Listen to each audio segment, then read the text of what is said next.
Assalamualaikum warahmatullahi wabarakatuh.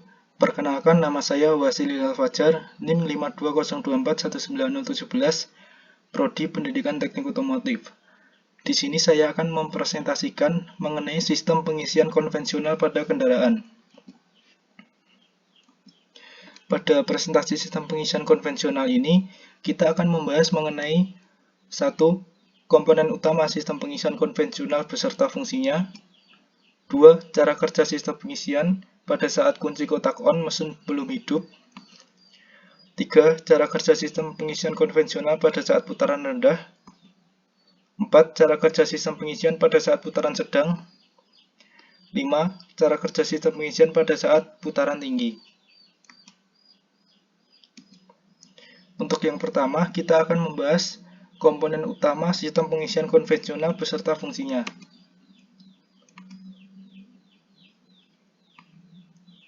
Sebelum membahas mengenai komponen pada sistem pengisian beserta fungsi dari komponennya, alangkah lebih baiknya kita mengetahui terlebih dahulu apa itu sistem pengisian serta apa fungsi dari sistem pengisian itu sendiri. Nah, untuk definisi dari sistem pengisian merupakan salah satu sistem kelistrikan pada kendaraan yang berfungsi untuk melakukan pengisian pada baterai serta menyuplai arus listrik ke seluruh sistem kelistrikan yang lain pada kendaraan pada saat mesin hidup. Pada sistem pengisian konvensional terdapat beberapa komponen utama yang memiliki fungsi saling berkaitan satu sama lain. Komponen utama tersebut yaitu antara lain baterai, kunci kontak, alternator, dan regulator. Komponen utama sistem pengisian konvensional. 1. Baterai. Baterai merupakan salah satu komponen pada sistem pengisian yang berfungsi untuk menyuplai arus listrik ke seluruh sistem pengisian pada saat mesin belum hidup. Pada saat mesin sudah hidup, baterai berfungsi untuk menerima arus dari sistem pengisian. Jadi, ketika kunci kontak on, mesin belum hidup, baterai inilah yang menyuplai arus listrik pada sistem pengisian. Akan tetapi ketika mesin sudah hidup, baterai ini akan menerima tegangan output dari sistem pengisian. Jadi ketika mesin sudah hidup, baterai ini hanya akan menerima arus dari sistem pengisian saja.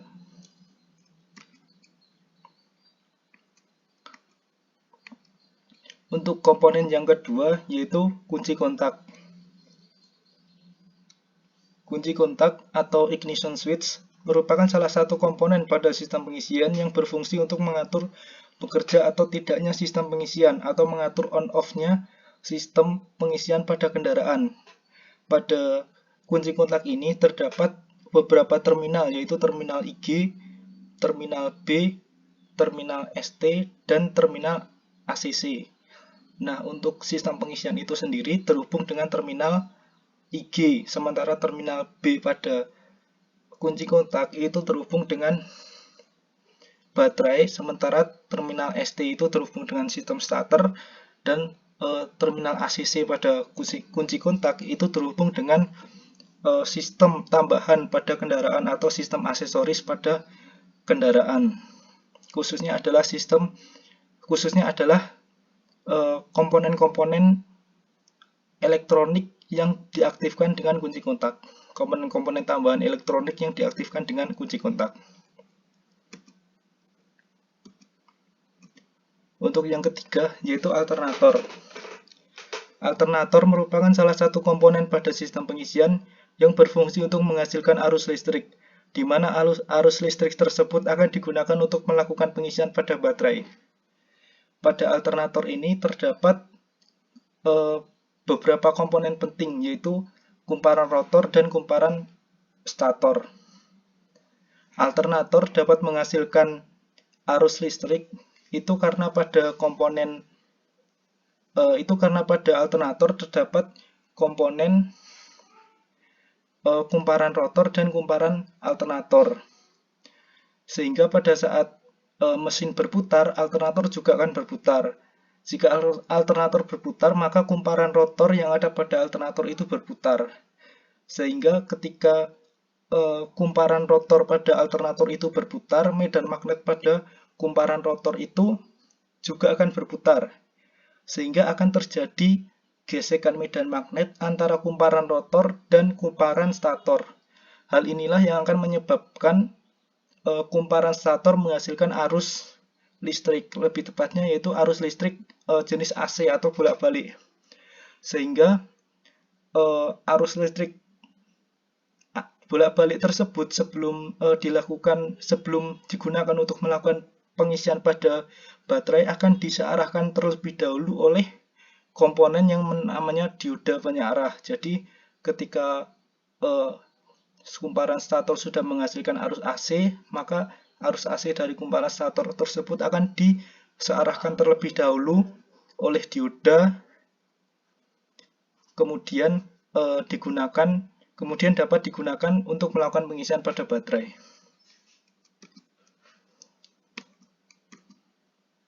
Untuk komponen selanjutnya yaitu regulator. Regulator merupakan salah satu komponen pada sistem pengisian yang berfungsi untuk mengatur kuat lemahnya medan magnet pada kumparan rotor dengan cara mengatur besar kecilnya arus yang dialirkan ke kumparan rotor pada alternator. Jadi regulator ini merupakan salah satu komponen yang sangat penting pada sistem pengisian karena regulator ini merupakan komponen yang mengatur kuat lemahnya medan magnet pada kumparan rotor. Di mana prinsip kerja dari regulator ini sesuai dengan putaran mesin atau putaran engine. Jadi ketika engine berputar lambat, maka regulator akan mengatur medan magnet pada kumparan rotor menjadi kuat. Hal ini bertujuan agar tegangan output alternator itu dapat mencapai batas minimum pengisian atau dapat digunakan untuk melakukan pengisian pada baterai. Akan tetapi ketika pada putaran tinggi, regulator akan melemahkan medan magnet pada kumparan rotor. Hal ini bertujuan agar ketika pada saat putaran tinggi, tegangan output alternator tidak lebih dari 14,8 volt atau tidak melebihi batas maksimum tegangan pengisian, sehingga tidak terjadi overcharging pada baterai. Selain itu, agar tidak terjadi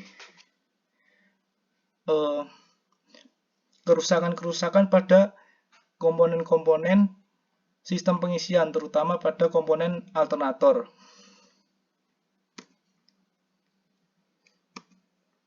Untuk berikutnya, kita akan membahas mengenai cara kerja sistem pengisian konvensional pada berbagai kondisi. Pada saat kunci kontak on, mesin belum hidup.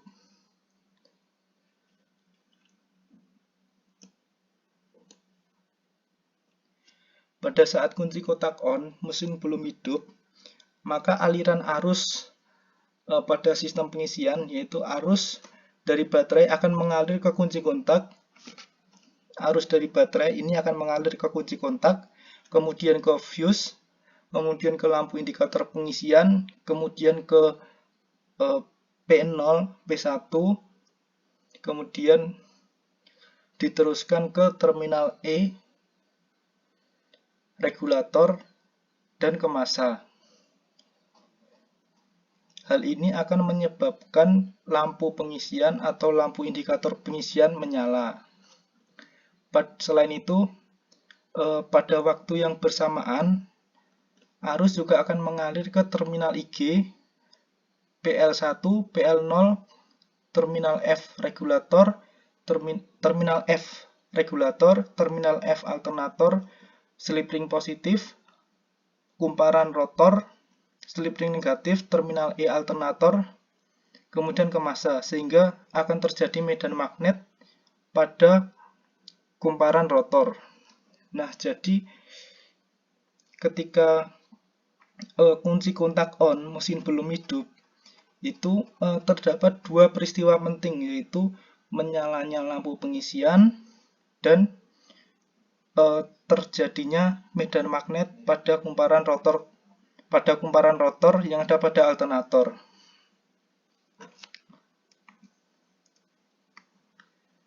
Untuk cara kerja yang berikutnya, yaitu cara kerja sistem pengisian pada saat putaran lambat. Pada saat putaran engine lambat, maka putaran dari kumparan rotor ini juga akan lambat, sehingga tegangan output alternator itu rendah. Nah, untuk aliran arusnya, arus dari tegangan output alternator dari terminal B atau arus dari terminal B ini akan mengalir ke baterai, sehingga akan terjadi pengisian pada baterai. Selain itu, selain digunakan untuk melakukan pengisian pada baterai, tegangan output alternator ini pada saat mesin sudah hidup akan digunakan untuk menyuplai arus ke seluruh sistem kelistrikan kendaraan yang lain. Nah, kemudian untuk aliran arus yang berikutnya, arus dari kumparan stator akan mengalir ke terminal N alternator, kemudian ke kumparan voltage relay, kemudian ke kumparan voltage relay terminal, kemudian ke kumparan voltage relay, kemudian ke terminal E regulator, dan diteruskan ke massa. Hal ini akan menyebabkan terjadinya medan magnet pada kumparan voltage relay, sehingga medan magnet pada voltage relay ini dapat menarik P0 dan sehingga P0 dapat menempel dengan P2. Hal ini akan menyebabkan arus yang tadinya mengalir ke lampu indikator pengisian P0, P1 kemudian ke massa akan terputus dan menyebabkan lampu indikator pengisian padam karena kehilangan massa. Karena P0 dan P2 ini terhubung, maka arus dari terminal B ini juga akan mengalir ke P2, P0, kemudian ke voltage regulator, terminal E voltage, kemudian ke kumparan voltage regulator, terminal E regulator, kemudian ke massa. Hal ini akan menyebabkan terjadinya medan magnet pada kumparan voltage regulator. Akan tetapi medan magnet pada voltage regulator ini masih lemah sehingga tidak dapat menarik P0 dan menyebabkan P0 masih menempel dengan P1. Karena PL0 masih menempel dengan PL1, maka arus yang mengalir dari terminal IG akan mengalir ke PL1, PL0, terminal F regulator, terminal F alternator, sikat positif, kumparan rotor, sikat negatif, terminal E alternator, kemudian ke massa. Hal ini akan menyebabkan terjadinya medan magnet pada kumparan rotor, di mana medan magnet pada kumparan rotor ini sangat kuat karena arus yang mengalir ke kumparan rotor ini tidak melewati resistor atau hambatan, sehingga arus yang mengalir pada kumparan rotor itu besar karena tidak melewati resistor, sehingga medan magnet pada kumparan rotor ini kuat. Apabila medan magnet pada kumparan rotor ini kuat, maka tegangan output alternator itu dapat mencapai tegangan minimum pengisian dan dapat digunakan untuk melakukan pengisian pada baterai. Jadi meskipun putaran pada rotor ini lambat, akan tetapi tegangan output alternatornya itu masih dapat digunakan untuk melakukan pengisian pada baterai karena medan magnet pada kumparan rotornya kuat. Kemudian untuk cara kerja yang selanjutnya yaitu cara kerja sistem pengisian pada saat putaran sedang.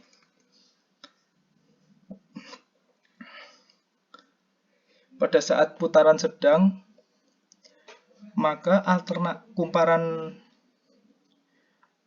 rotor juga akan berputar lebih cepat, sehingga akan menyebabkan tegangan output alternator cenderung akan lebih kuat atau lebih besar. Nah, untuk aliran arusnya, arus dari terminal B ini akan mengalir ke baterai, sehingga terjadi pengisian pada baterai. Selain itu, arus dari terminal B ini juga digunakan untuk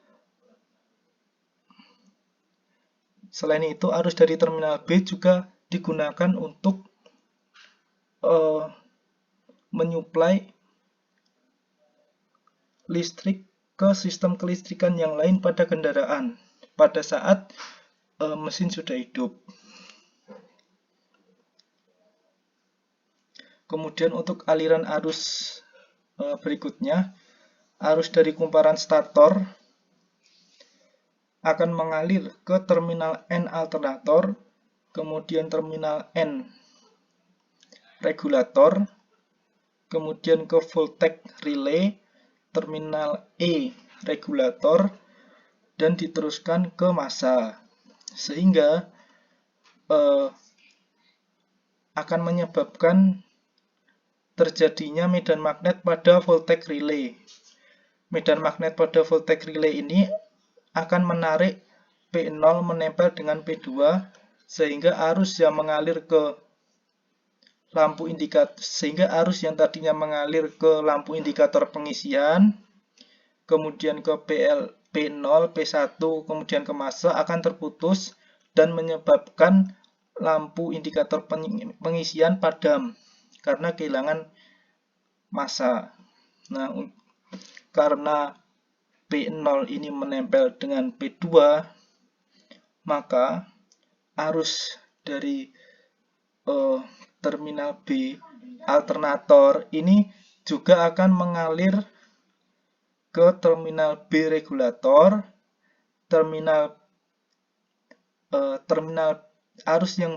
arus dari terminal B alternator ini juga akan mengalir ke terminal B regulator, kemudian ke P2, P0, voltage regulator, kemudian ke terminal E regulator, dan diteruskan ke massa, sehingga akan menyebabkan terjadinya medan magnet pada voltage regulator. Medan magnet pada voltage regulator ini cenderung lebih besar karena pada putaran sedang tegangan outputnya itu naik, jadi arus yang mengalir pada voltage regulator ini juga akan sedikit naik, dan medan magnet pada voltage regulator akan menguat, sehingga medan magnet pada voltage regulator ini dapat menarik PL0, sehingga PL0 akan terpisah dengan PL1.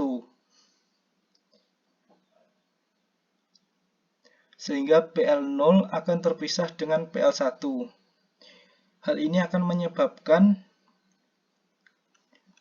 arus yang mengalir pada terminal IG ini akan mengalir ke resistor yang tadinya mengalir melewati PL1 PL0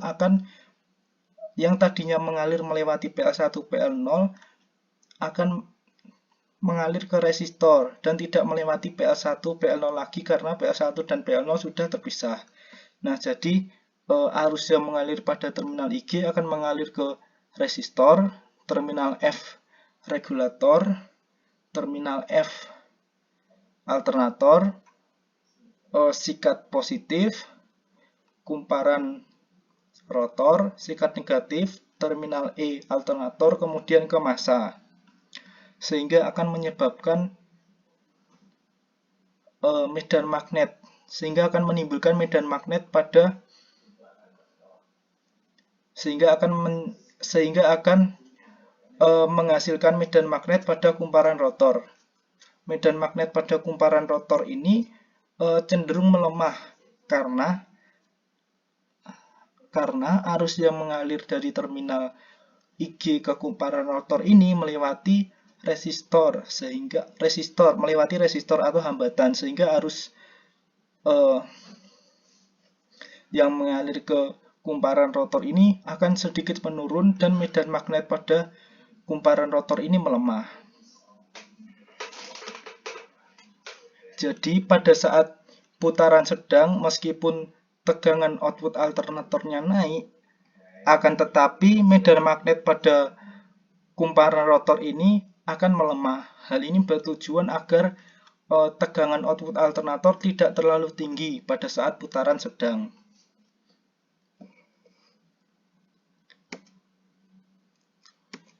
Kemudian untuk cara kerja yang berikutnya, yaitu pada saat putaran tinggi. Nah, untuk aliran arusnya, baik pada putaran tinggi, sedang, maupun rendah, itu secara umum aliran arusnya sama saja.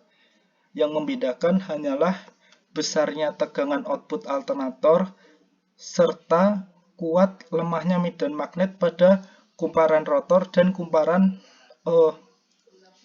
voltage regulator. Untuk aliran arusnya pada saat putaran tinggi, arus dari terminal B, untuk aliran arusnya pada saat putaran tinggi, maka kumparan rotor ini juga akan berputar dengan kecepatan yang tinggi, sehingga tegangan output alternator ini juga akan tinggi atau mencapai batas maksimum atau mencapai tegangan maksimum pengisian. Nah, untuk aliran arusnya, arus mengalir dari terminal B alternator kemudian mengalir ke baterai, sehingga terjadi pengisian pada baterai. Selain digunakan untuk melakukan pengisian pada baterai, tegangan output alternator dari terminal B ini juga digunakan untuk mensuplai kebutuhan listrik pada sistem kelistrikan yang lain pada kendaraan ketika mesin sudah hidup. Untuk aliran arus yang lain, arus mengalir dari kumparan stator ke terminal N alternator, terminal N regulator, kemudian ke kumparan voltage relay, terminal E regulator, kemudian diteruskan ke massa. Sehingga hal ini akan menyebabkan terjadinya medan magnet pada voltage relay. Dan medan magnet pada voltage relay ini akan menarik P0, sehingga P0 akan menempel pada P2. Maka apabila P0 menempel dengan P2, maka arus yang tadinya mengalir pada lampu indikator pengisian, kemudian terminal, apabila P0 menempel dengan P2, maka arus yang tadinya mengalir pada lampu indikator pengisian, kemudian P0, P1, dan ke massa akan terputus dan menyebabkan lampu indikator pengisian padam karena kehilangan massa. Nah,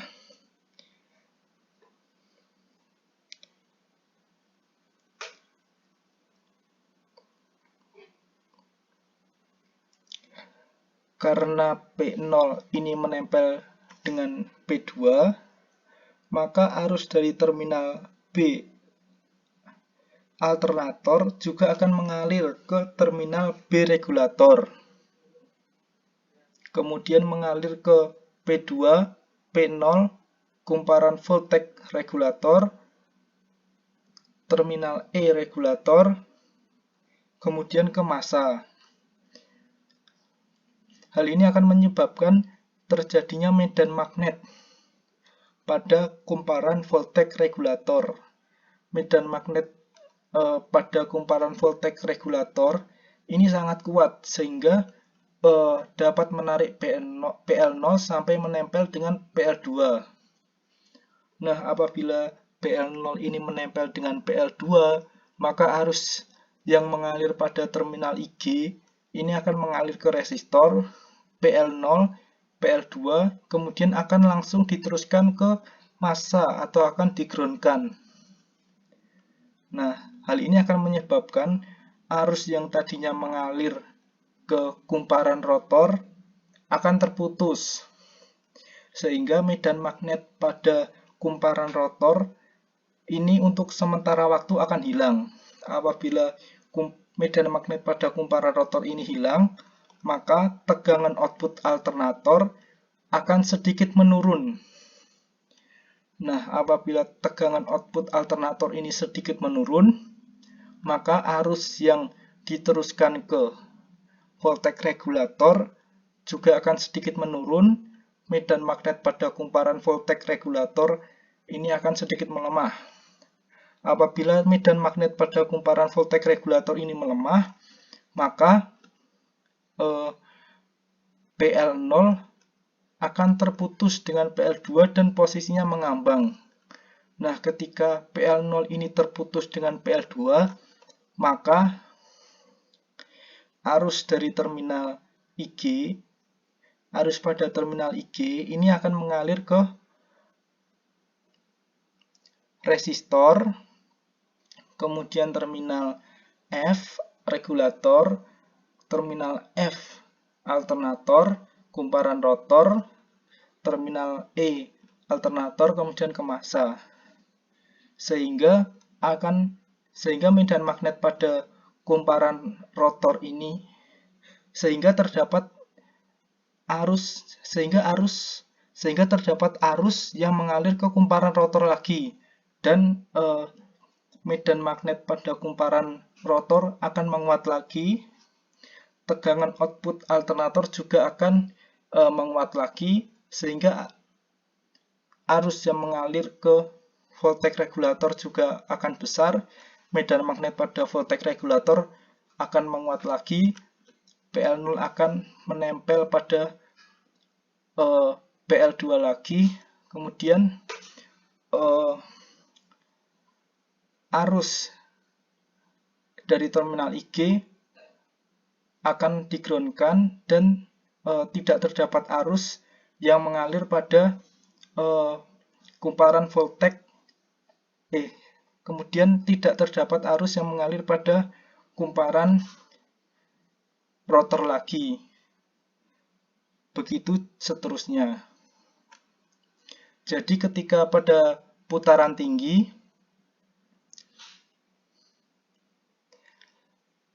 PL0 ini akan terputus dan terhubung pada PL2 secara periodik. Hal ini bertujuan untuk menjaga tegangan output alternator agar tidak melebihi batas maksimum pengisian atau melebihi 14,8 volt, sehingga tegangan output alternator pada saat putaran tinggi itu tetap stabil, yaitu berada di antara 13,8 volt sampai 14,8 volt, sehingga tidak akan terjadi overcharging serta kerusakan pada komponen-komponen sistem pengisian.